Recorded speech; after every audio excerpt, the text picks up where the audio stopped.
On this episode of the Bronze Metalist podcast, we talk about Sanctuary's Into the Mirror Black. Not to be confused with Black Mirror. Which, by the way, when I was just trying to refresh myself earlier using the Google, that's all I got. Yeah, a lot of Black Mirror. I had the same problem. That's not what I'm looking for. Into the episode.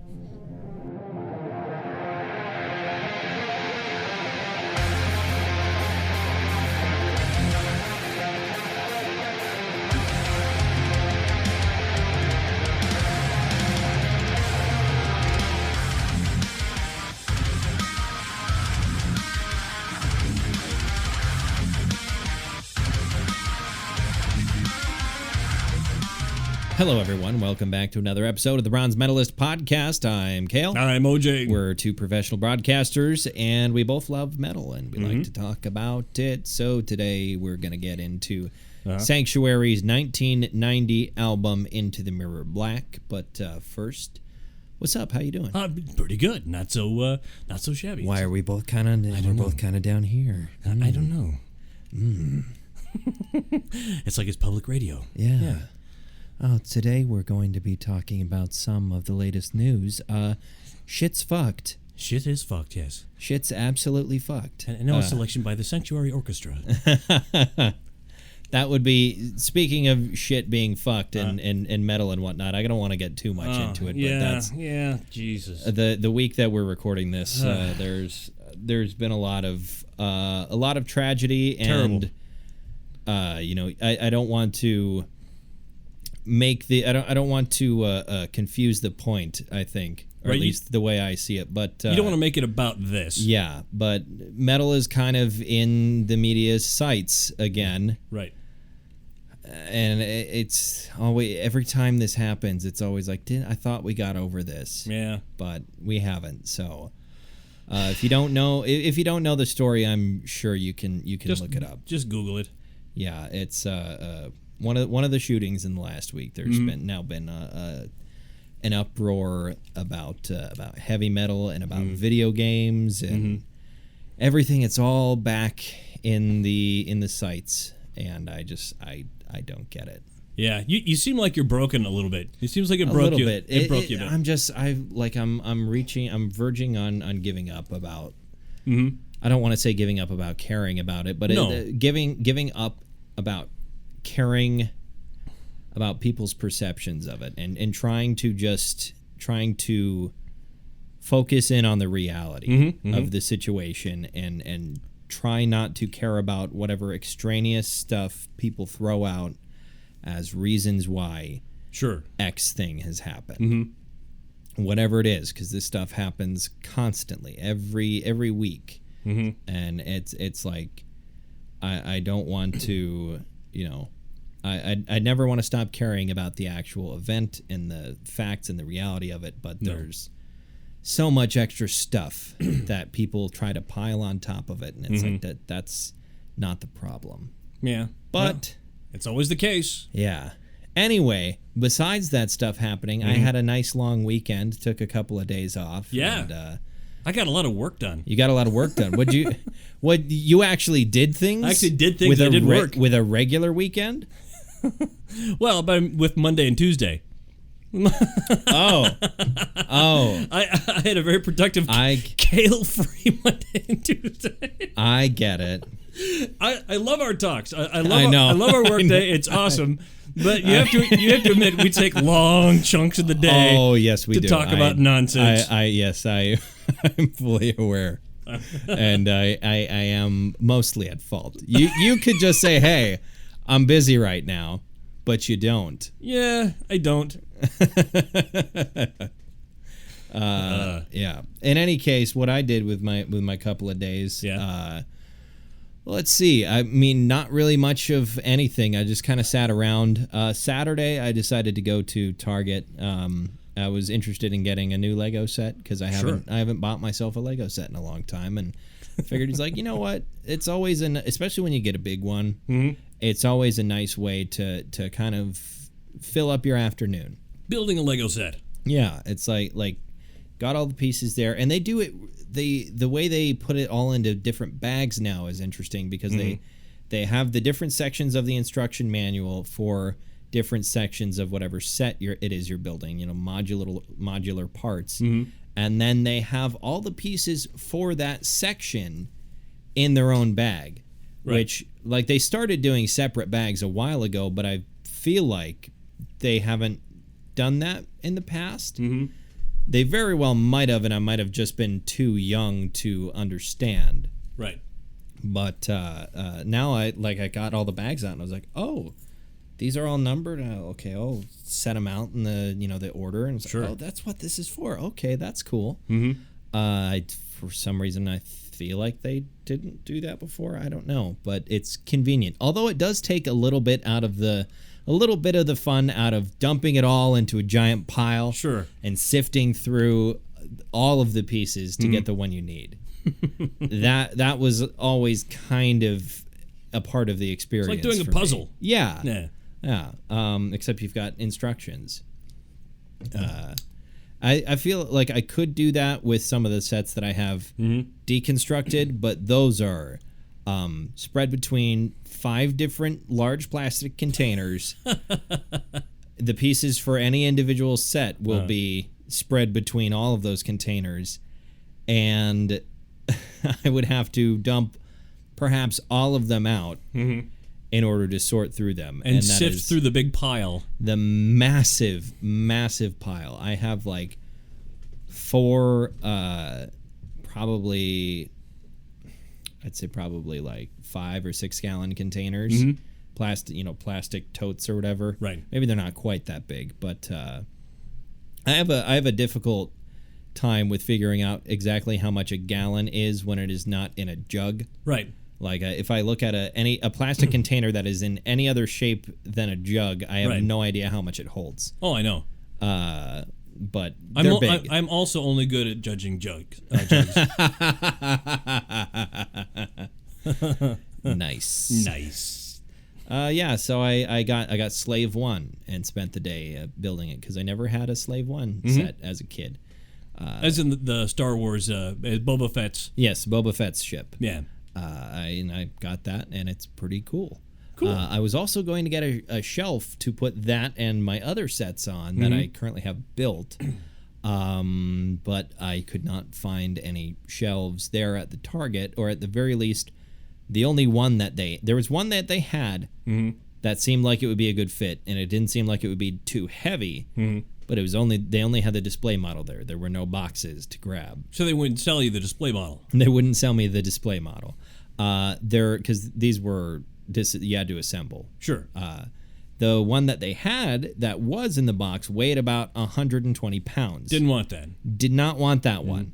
And so on Tuesday, my mom came up. And she was just bringing some care packages up to me because I'm a lonely bachelor and I can't take care of myself. But and just visiting and whatnot, and we went like all around town trying to find some fucking shelves. So I was like, at least if it's kind of heavy, I've got somebody else with me, and but we have to find it first. Right. Couldn't find anything close to what I wanted anywhere in town. The only place that we thought of that we didn't end up looking at was Home Depot. There might have been something there. We looked at Menards. We looked at yes, Menards. We looked anywhere else that might have some sort of thing there. Couldn't find it. Barring like a proper fucking bookshelf, which is not what I wanted. Right. So yeah, that was a pain in the ass, but yeah. There you go. I did end up getting my D&D Essentials kit finally. I talked Awesome. to you about that earlier today, so that was nice to finally get that after some debacles that happened earlier in the weekend. That it's too long of a story to get into, but yeah, I finally have that box set. I'm happy with because I love low-level adventures. Sure. So this way, if my family ever wants to play, or if it's like Thanksgiving and we got a bunch of people, because a bunch of people in my family are giant nerds. I can just be like, hey, you guys are bored. Do you want to play D&D? I have a duffel bag full of shit here. And some D&D stuff. And so, yeah, that was starting to smell. Yeah. But thanks for bringing the Dungeons and Dragons stuff. Yeah, that's great. Are you taking that to the garden? What's going on? It's November. It's weird. That's weird. It's weird for you to bring that to the garden. But thanks. Thanks, I guess. But yeah, I have that and I'm happy about it. The other thing, played D&D last night and I rolled 2 nat 20s in a row. Nice. With a paladin using Divine Smite against an undead, most of which are vulnerable to radiant damage. So I did I believe the scientific term is a metric fuckload of damage in one turn. Nice. That might be the proudest moment in my entire history as a player of Dungeons and Dragons. Excellent. It was fantastic. Gary Gygax was smiling upon me last night. After he really wasn't smiling upon me last week. So Gary Gygax's corpse crawled out of its grave and high-fived you. Like, these are for you, kid. 2 nat 20s. Here you go. I have no idea what Gary Gygax sounded like. Probably a little bit more Midwestern. He was from Wisconsin. Yeah, a little bit. Yeah, he actually appeared in a couple of episodes of Futurama. Really? Yeah. That doesn't surprise me, actually. That makes sense. One time when they were in an interdimensional time machine, something, and then Gary Gygax goes, "It's a school bus." I like it. Yeah. What else did I? What the fuck? Oh, okay. I was trying to figure out what word I wrote here. It looks like Lido, but it's Lego. Oh, Lego. Okay, Lido. Yeah. You weren't on the Lido deck. The Lido. You didn't take a cruise. One time, I got when I was younger. I got angry at Ellen DeGeneres because she said Lego. Mm-hmm. It's like no, Ellen. It's Lego. It's How do you not know how to say Lego? It's like it's very, I don't know. Sure. Whatever. I guess it's Danish, so I would have to ask a Danish person how you're supposed to say it. Pretty sure it's Lego though. Lego. It's a combination. It's a portmanteau of two words. I mean, to play. It means to play or let's play or something like that. Yeah. Yeah. So that was my long sort of relaxing but boring weekend. Oh, I finally caught all the way up on Critical Role. Did you? So I no longer have to spend like my every waking hour of free time watching Critical Role, trying to catch up. So I'm pleased with that because it's a great show. Sure. But God, there's so much of it. Mm-hmm. So I'm happy that I'm finally caught up with that, and now I can watch other things. I finally finished Stranger Things season 3. How was that? I enjoyed it. A lot of people are saying it's not good, but I thought it was good. Really? I've heard a lot of good things about season 3. I know a lot of people weren't very satisfied with season 2, but I've heard a lot of people say pretty good things about season 3. Season 3 is a little more violent than season 2 was. Yeah. Yeah. I mean, which I enjoyed. If you think about from, not that I've really watched the show, but if you think about their inspirations, John Carpenter's a massive one, and John Carpenter was not a man who strayed away from excessive violence. I haven't watched The Thing as an adult. I want to go back and watch it as an adult. I'm pretty sure it'll hold up.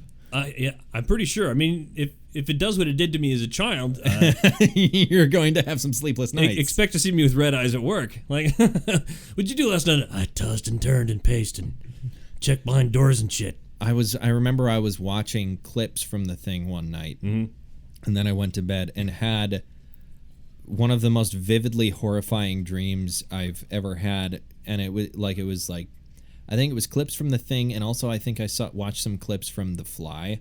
Okay. Just lots of body horror. And the dream that I had that night was there was some sort of like green goo, and when it touched somebody, they like instantly began to mutate into this horrible bug creature, and then they would explode. Neat. And it was so vivid and like it wasn't horror or terror or anything. It was frightening, but it wasn't like there was no suspense to the dream. Yeah. I mean, I've had plenty of dreams like that where I wouldn't really describe them as nightmares because they end like very quickly. Sure. But like I've had plenty of dreams that's been very suspenseful. Sure. This was not that. This was just like, here's a terrifying image. Here's a terrifying image. Here's a terrifying image. It was over and over and over again. It's people turning into bugs and exploding. And I woke up and it stuck with me for like an hour. It's like watching the news. Yeah. Yeah. Here's a terrifying image. Here's a terrifying image. Yeah. Oh boy. But I I can certainly understand why that would do such things to people. Yeah. Body horror tends to be one of the it's I think it's the horror subgenre that makes me the most uncomfortable. Really? Because it is almost all other horror is like external. Sure. It's like a thing that's stabbing you or, coming after you, shooting at you, or whatever it is. It's an external force. Body horror is internal, right. And that is what makes it so frightening to me, because it's like it's something that's inside you that you can't stop. So it's something you can relate to. Yes, I have like horrible worms inside of me that are breeding or something. I don't know. Well, no, I'm just saying, like myself, most of the horror in your life is on the inside. It's on the inside, yeah. You're going to spend the rest of your life avoiding this kind of pain. From now on, it's all gonna be thinky pain. Yeah. You want Bob? Yeah. Hey, it's a good beer. Schneer. You brought a good beer. It's your week to buy the beer. I decided to go with a relatively local example. Yeah. Fargo Brewing Company, Stone's Throw Scottish Ale. I don't know that we've had beer in a can. We have. You remember that time you brought those two massive 32s of Coors Banquet? Right. I don't even know where the fuck you got those in town. You can get them in any store. Really? Any the main grocery store we have here. I guess I don't recall seeing cans that fucking big. Yeah, you can get them where you get like chiladas and things like that. You can buy them. Okay. Anyway, we've definitely had cans of beer, but it is usually bottles. We've taken it in the can once or twice here on the podcast. Do you want to explain the context of that? Well, I feel like you didn't get it what that means. I don't think I didn't, and I don't. Right, taking it in the can means getting boned in the butt. Okay, well, yeah, I mean, I figured that, but then also maybe like in the can as in the bathroom. No, it was a friend of mine that I worked with, and we were talking about V8, and I had a big bottle of V8. It was the spicy stuff, and she was giving me, like, making just some weird, severe eye contact, saying, "I like it in the can." Okay. What am I supposed to do with that? I'm just gonna keep doing what I'm doing, I suppose. I'm gonna call bingo now. Yeah, that's right. That's where you were. That's where I was at the time. All right, Sanctuary. Sure. Okay, so speaking of taking in the can, Sanctuary. What? So Sanctuary was an American thrash metal, or is technically, although are they still together now? I don't think they're together now. I feel like that's definitely in question at the very least. Sure. After the death of Worrell Dane. Yeah, Worrell Dane passed away in 2017. But it's still, their Wikipedia page still says is. They were originally formed in 1985 and kept going until 1992 when they broke up and did not do anything for another 18 years. Right. And then they got back together, and then in 2017, Worrell Dane passed away. Right. But they put out 2 albums during their original run. The one we listened to, Into the Mirror of Black, is their second studio album, their sophomore effort, and it's an interesting album. There's a lot of it's a lot more dynamic than I thought it was going to be on my first listen. There's a bit going on here. So Sanctuary, I think you've mentioned Worrell Dane is your favorite vocalist. He's one of them. He's in the top because he just did so much with his voice, and as he got older, he kind of lost the upper range and gained more of like a bass. Well, I recall on his Wikipedia page they said he was a natural baritone, which would kind of make sense as as you get older, your voice, you kind of lose a little bit more of your upper range, and right, and especially when you drink as much as he did. Yeah. And so he to me anyway, I actually appreciated the moments on the album where he let more of that baritone in, and used a little bit more of the baritone. And that's one of the weird things about metal, I think, and about thrash metal is it's hard to. I feel like thrash metal, as it was at the time, it was hard to do a baritone, sure, and to do a deep voice because it like a clean sung deep voice doesn't really work with high intensity metal. It gets up to a certain point where if you're going to clean sing, you have to do it pretty high. To stay like in key, but like if you're going to go low, you kind of have to scream it in order for it to fit, right? And I feel like that's sort of why some people maybe listen to thrash metal and to them it feels almost kind of silly because like before like growling and screaming kind of became more and more commonplace. People would try and sing with it, and they would do it successfully, but it's a very different feeling, right? Than ladder metal, which sort of is more naturally intimidating, because it's all just aggressive, nasty noises. So that was just a thing I was thinking about a while ago, actually. Ruminating on one of the other albums that we'd listened to, where it was like, that is kind of weird because you don't see a lot of artists do that sort of thing anymore. There's not a lot of high melodic singing in metal these days. And a little bit I think it has to do with the fact that it's been done so much. Yes, that was so much of metal's. That was the entirety of the 80s when it comes to metal. So it's. I don't know. I don't know how to feel about it one way or another, but it's just a thing that happened. Oftentimes, when I would warm up a lot, because I used to sing, I would actually sing a song from their previous album, because it's one of those. It's possibly one of the most vocally dynamic songs you're going to find involving one single singer. Okay. Yeah. Interesting. Besides maybe a Mr. Bungle song. Maybe. That's just craziness, Mr. Yeah, Bungle. That's Mike Patton losing his shit. Did Mike Patton ever have his shit? I don't know. So my question for you then would be, like, when did you kind of get into Sanctuary? Was that this album or was it their first? The prior album to this one. I found it back in 1987. It was a new album, and we were in Subic Bay. And in the Philippines. Still in the Philippines. Indeed. And we were shopping because at the Navy BX, you found more awesome metal than you did at the Air Force BX. Okay. So anytime we'd visit, down there in Olongapo and at Subic Bay, we'd have to hit the BX and see what do we find? What's there? What is there? What the hell is this? This is scary looking. I might like it. And you found... Would you say you found Sanctuary? I found within the Navy BX. I did. I found Sanctuary in the Navy BX. What does BX stand for, by the way? Base Exchange. Oh, okay. Nice. Yeah. Apparently sailors in the 80s were much more into metal than airmen. Apparently. Those seamen and their heavy metal. Headbanging seamen. Band name? Possibly. Remember that for tomorrow. Yep. I'll have to write it down. Yeah, it was good, and I bought it on cassette. I remember buying a whole bunch of things on cassette about the latest Nuclear Assault album, I think at the same time. I think there might have been a Creator album in there as well. But I went home with a cache. I had scored. Had a cache. Yeah. Nice. Diversion here.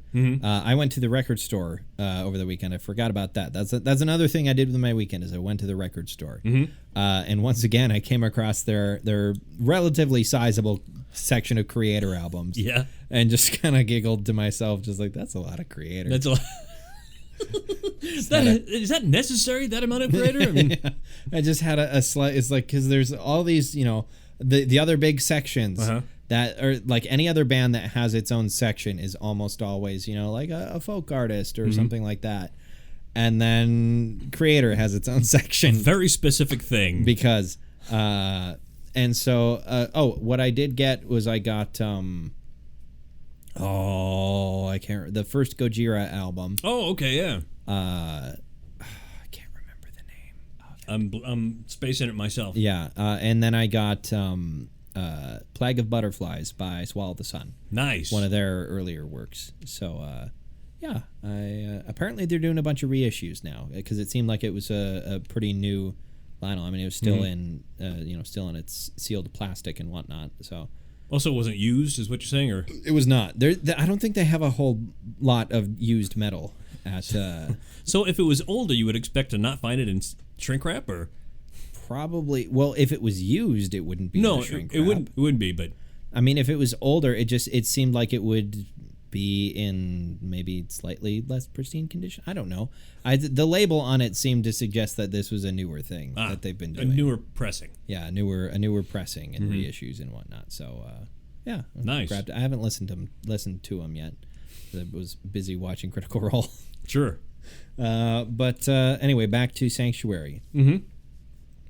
I don't know where I was going to go next, so I will just ask: do you think this slaps? I think it does. I think it. I have banged my head to this album. I think I would need to put some headphones on and listen to it. I usually do that while I am doing logs, but there's been some headphone switch ups, and the one that we have in my studio right now have tape. Right, electrical tape holding the connection in, so you can't take the connection out and stick it in your my phone. So I was just listening to country while I was doing logs for the country station. Wee. So normally I do that, and I've got headphones on, and I can sort of jam a little bit better than I can if I'm at my desk with all kinds of other distractions. I'll have to say it's kind of surreal occasionally during your show when you're doing your logs. Yeah. And I'll hear some like Jason Aldean coming out the door, but I'll see you sitting there with the headphones on, like headbanging a little bit. Yeah. Just kind of nodding along with whatever I'm, He's not listening to what's on the radio right now. Yeah, no, I'm certainly not. Yeah. Although some of it I can definitely bob my head to. I'll bob my head to a fucking Midland song. Sure. They're funky as hell. I mean, not literally funky, but right. they have a beat you can kind of get into. They have a beat and you can dance to it. Yeah. A very, very classic country kind of square dancing sort of beat in a lot of their songs, and I appreciate the fuck out of that. I love it when country bands are not afraid or ashamed to just be fucking country and just make the twangiest fucking hick music. I lean into it. For God's sakes, you're a country band. Go for it. And I love that, and I love Chris Stapleton with his massive old grizzled cowboy aesthetic. I like all that shit. I'm with you. I don't seek it out when I'm at home, but when it comes on when I'm at work, I'm like, oh, this is an island of beauty in this sea of mediocrity. An island of fucking integrity. Anyway, I'll get off my soapbox. I haven't answered the question of whether or not it slaps. I'd say it does. I would just need to put some headphones on and clear away some of my distractions to really see if I can get into it. Yeah, most of these guys went on to form a band called Nevermore. Okay, yeah, I saw mention of that. I didn't look into it, though. What was Nevermore like? Was that just another thrash band? Kind of, yeah. They took a different turn slightly, but... Okay. Was World Ain in that one? Yes. Okay. World Ain, I think Dave Bud Bill and... Bud Bill's kind of a fun name. It is a fun name, Bud Bill. My name's Bud Bill. my name's Bud Bill. Why do they call you Bud Bill? Well, because I'm a duck. Well, number one, because I'm a duck. And number two, because there are two things I love, Bud Light and Bud's a Kush. I put it on my bill. And a smoker. I love weed and I love Bud Light. Hell yeah. That's how I pay the bills. Also, if my voice is just oscillating back and forth. That's because he's rocking. I'm in my rocking chair right now, so... He's having some sort of an attack. He's follow it with my microphone. Just follow with your microphone. Yeah. You can just sort of do that sort of thing, and then it becomes... This is where we need a handheld. Yeah. For me to just hold while I'm rocking. I'm rocking out, everybody. Yeah, woo, in a rocking chair. Rocking out in a rocking. That's retirement to me. Yeah. If it's ever going to happen, probably not. But I feel like retirement for me is I'll be like 90 and whatever money is in my bank account, that's my retirement, and I'm just going to spend that until I die. And if I run out of money, well, looks like I'm dying early. But I want to spend whatever time I have there just in a rocking chair, listening and just blasting some fucking death metal. And all the kids will go, can walk by and be like, the fuck is that old man listening to? Is that fucking cattle decapitation? Holy shit. My grandpa listened to that. See, that's what I love. Yeah. Is we're already getting to that point where there are grandparents who listen to death metal. I'm old enough to be a grandparent.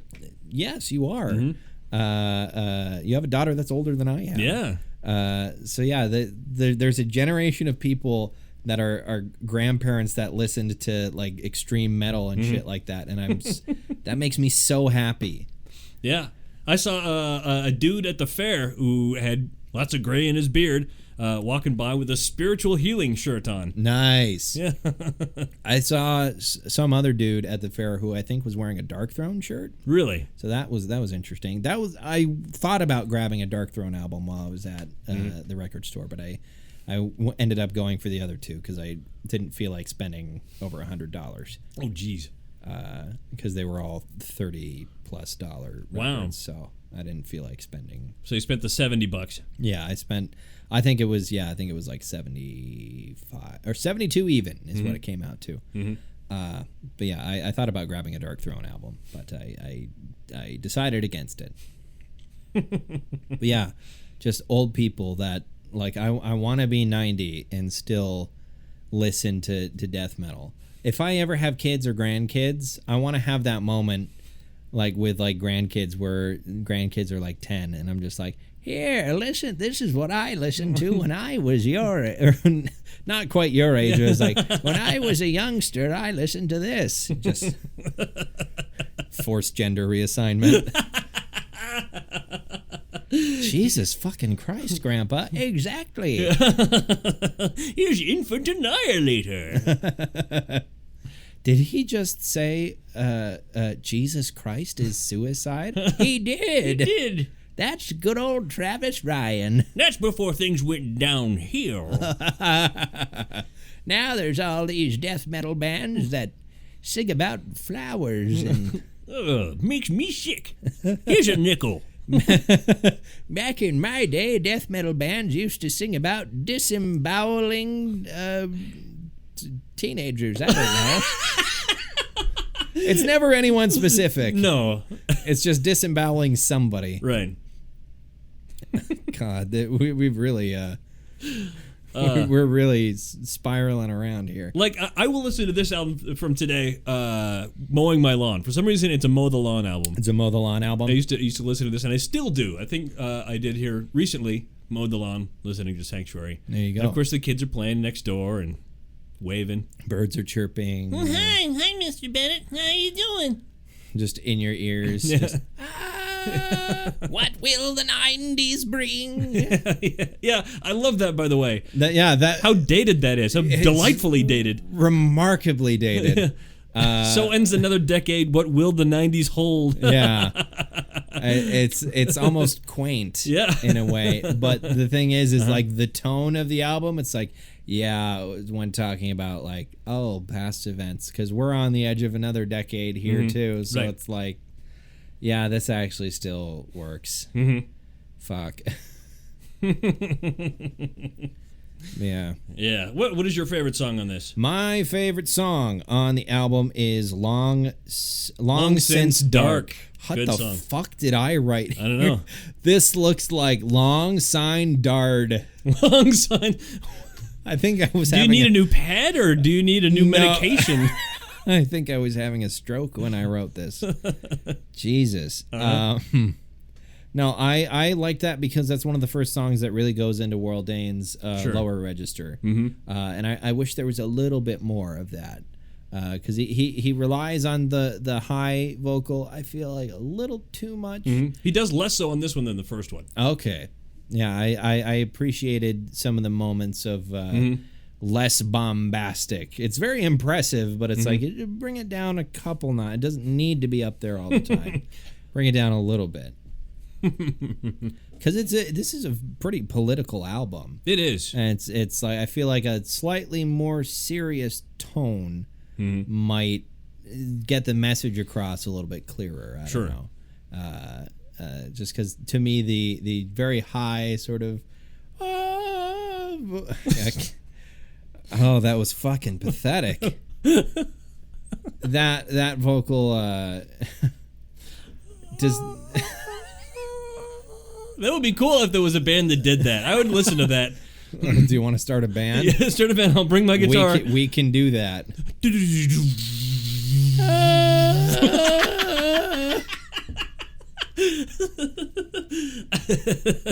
That'd be great. But yeah. My favorite song in this is Communion. Communion. Okay, I like that song. Is that the last song? No, it's second to last. Is it second to last? It might be second to last. It's on the latter part of the album anyway. Yeah, I like the guitar part. I like how he sings on that one as well. And I love the theme. Yes, it's sort of definitely some religiously motivated things. And I will not worship your deity. If you couldn't tell by the name Communion, yeah. that there's some religious themes there. Yeah. Are you making it? Are you okay? My voice is like in fucking tatters tonight. Really? Why is that? I had a coughing fit at work because I tried to inhale water. Yeah, don't do that. And it's my throat has just kind of not quite hashed. Yeah, it's not doing great this week, but yeah, I don't know. You'll be okay, man. I have confidence. You'll heal up and you'll feel great. Okay. You say so.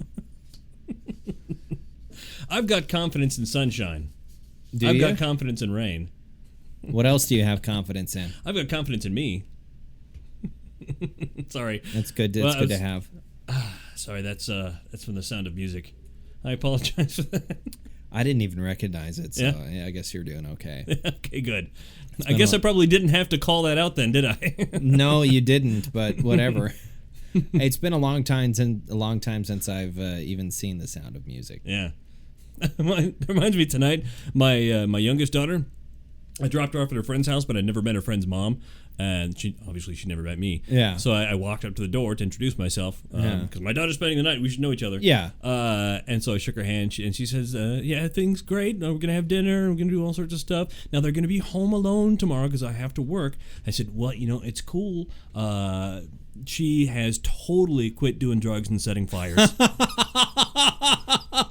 How did that go over? Just the reaction you want. Exactly. Well, have a good night. Oh, hey, she's what, 13? She will be in a week. Okay. Yeah. She'll be fine. She's fine, yeah. Yeah, a 13-year-old boy, do not trust. 13-year-old girl, probably fine. Yeah. And she's totally not a pyromaniac anymore. So okay. Yeah. Was she a pyromaniac? No, she was not. No. Okay. She never was. She's very good. She's almost too good. It's one of those things where you have to have some suspicion. Yeah, maybe. Well, because I get a lot of looks. Because I'm me just about wherever I go. Yeah. Except for on the radio. I've learned how to filter me on the radio. But I'll be at home and I'll be me, and I'll just feel her glaring at the back of my head. Dad, God damn it! You are such a fucking goofball. Stop it! Just stop. I have to I have to wonder if my parents ever felt that way about me, if they ever thought I was if they thought I was too good, because I didn't do anything in high school. I stayed at home and I played video games. Sure. And that was basically it. Like I never got into anything. Really? And I feel like part of that might be because I wasn't in sports, and that. Usually you would think like, oh, well, a lot of athletes have to make sure they don't get into trouble. they don't get into trouble because they don't get caught, and they don't Yeah. get caught because their coaches purposefully don't pay attention because they don't want to lose their players because it's an extremely small school. Right, and they're in a situation that's highly social, and in Yes. social situations, you end up with social pressures. Yeah. Social pressures comes, drugs. Misbehaving. Yeah. and like a lot of the shenanigans that my classmates and the other guys in my class would get up to, almost all of it was connected to, we were, on a trip for football, or, it was over the summer and we were in some other town for a baseball game, and we got up to stuff because we stayed overnight or something like that. Like, it was like shenanigans like that. Sure. Or like the whole baseball team or football team would go and do something and have a party and things like that. And as you know, I never got up to that because the speech kids did not do that shit. The theater kids did. Well, the speech kids were the theater kids. Oh, in my really? I school. suppose in your school, yeah. Yeah, it was all kind of the same. There was a couple of kids that would do theater that didn't do speech, but that was fairly rare. And they were probably all on some level socially awkward. On a certain level. Yeah. I would say there were some of us that were much better than others. Like a friend of mine whose wedding I'm going to next month. He's very social and very, very well liked and very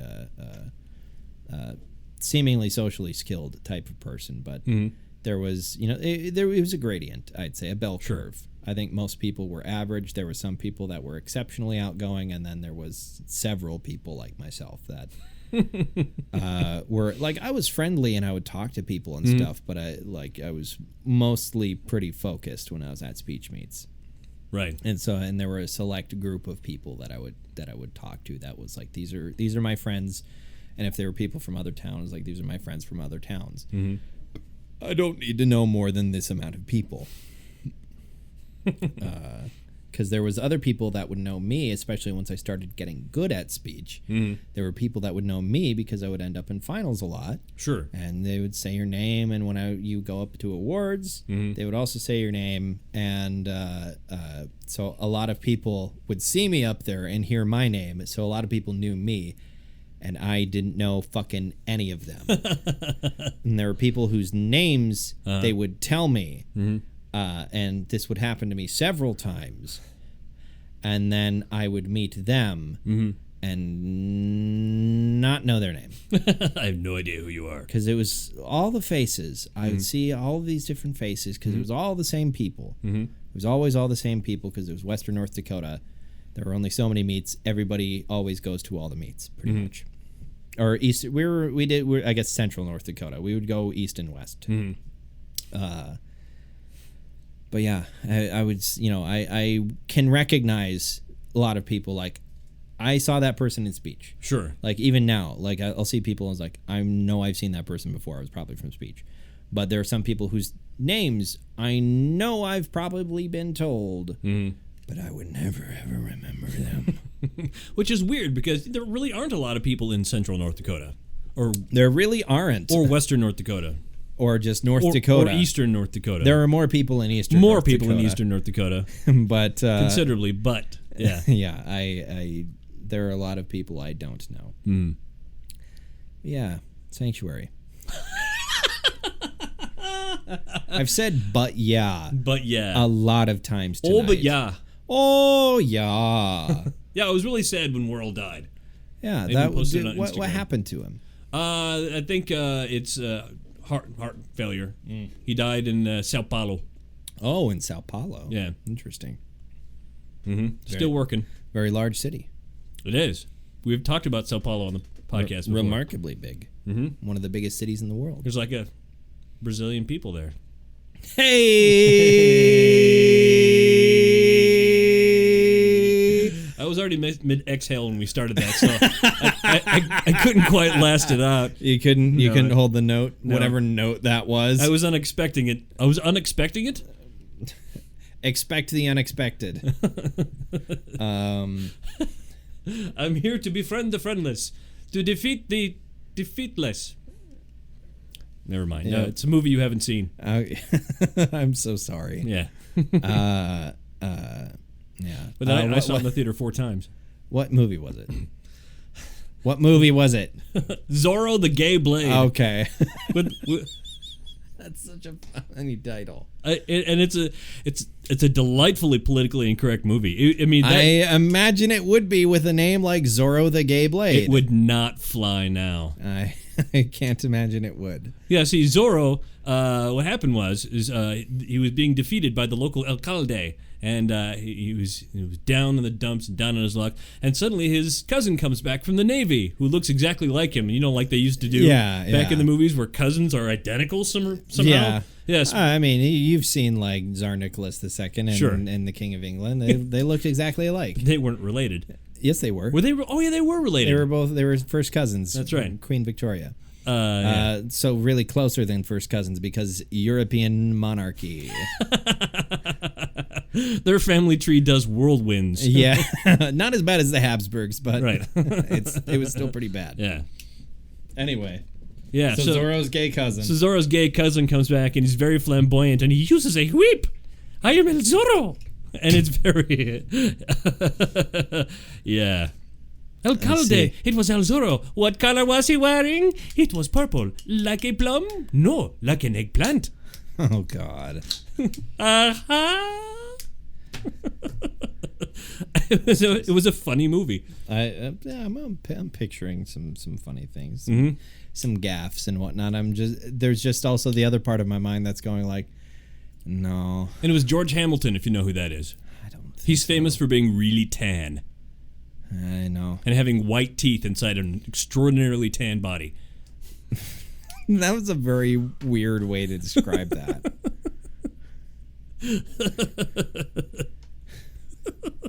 It's just kind of bizarre way to say that. It's one of those things where he smiles and suddenly, whoa, holy contrast! Shit. Look at that, like Walton Goggins almost. Yeah, it's sort of kind of weathered, fairly tan skin, mm-hmm. and then he smiles. I was like, holy shit, those teeth! Well, those teeth anyway. He could probably chew apples through a fence, but I mean... Walton Goggins has got a set of chompers on him. He does have a set of chompers. They actually make jokes about that in Justified. Someone was I can't remember if it was Raylan or somebody else talking about his mm-hmm. teeth, and the story they go with there was that he got kind of his face got kind of wrecked because he's a veteran. Sure. So his face got kind of wrecked in Iraq, and so mm-hmm. the army fixed his teeth, and that's why he has such perfect. Is that a true story? No, that's not Walton Goggins. That was the character. Oh, the character. Oh, okay. So that they wrote that into the story. Is what you're saying? Yeah, okay. they wrote it because I think fans had been making comments like, "Holy shit, Boyd's teeth are white." Well, he was in Iraq. Yeah. Well, and they had talked about that mm-hmm. previously, and so they decided to make a joke about that, and then Boyd was just like, "Yeah, the army fixed my teeth." In his charming Kentucky accent. Yeah. Anyway, what medal do you want to give the album tonight? Personally, I do give this a silver medal. Really? Yeah. I love this album, but there are things about it that could have been improved. Okay, yeah, I'm also gonna give it a silver. Uh-huh. I mean, I was thinking about this before. I feel like we give out a lot of silvers, but the thing is like there are a few albums that are perfect. Right. You want to reserve gold for things that really shine. Mm-hmm. That kick the crap out of you. Yeah, that just beat the ever living snot out mm-hmm. of you. So you want to reserve gold so it's still special, and we have yet to really discover something we want to give a bronze because because we don't show up with stuff we don't like. Yeah, most of the stuff that we want to bring as new albums come out, mm-hmm. that's more of a possibility of like, hey, here's a new album, I haven't listened to it, let's talk about it. Because we're talking about reviewing the new Cattle Decap when it comes out. What if it sucked? What if it's bad? Oh God, I'll be very, very sad if that happens. Mm-hmm. Wait, is that polka? What are they I feel like that would make me like it more, though. That's such a brave choice. That is such a brave choice. I feel like I would hear that and go, what?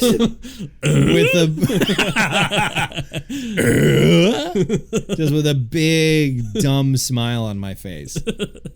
Like, I feel like that would make me like it even more. Hey, they opened with a polka song. By song 3, I was starting to get worried. This Cattle Decap record written by Al Yankovic. There's a weird amount of clarinet in here.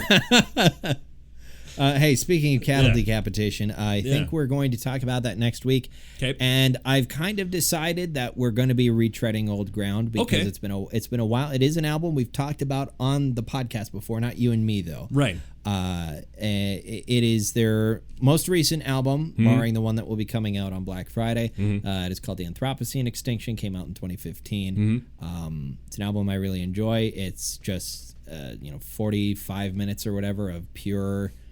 Just pummeling death grind. So I'm excited to be talking about that. And we'll hit that new one after Thanksgiving. Yeah, that'll be probably first week of Death Metal December, I imagine. Awesome. Thanksgiving is of course on November 28th this year. So Well, it's late. Yeah, it's a late Thanksgiving this year, so it will definitely be poised for the first week of Death Metal December. So we'll get to that. But in the meantime, we'll talk about what the newest thing is they got for us. Sweet. Next week. In the meantime, you should check it. You should check us out. Yeah. Trey, what are you doing here? It's the Californians. Anyway. Social media. In the meantime, check us out on Facebook and on Twitter. We always post links to new episodes there. You can click on those to listen to us and also share those links with your friends and be like, hey, these two goofballs are extremely incoherent, but I like it for some reason. It's good to listen to while you're doing something else. It's a good background noise. It puts the baby to sleep. The Bronze Metalist Podcast. Good background noise. Hey, we're happy to help. Yeah, the fork got stuck in the garbage disposal, so that broke. I got to listen to the Bronze Medalist podcast instead. It's almost as grating. All right. Thank you all very much for listening. You've made it to the end of another episode of the Bronze Medalist Podcast. I'm Kale. I'm OJ. Congratulations. Clink.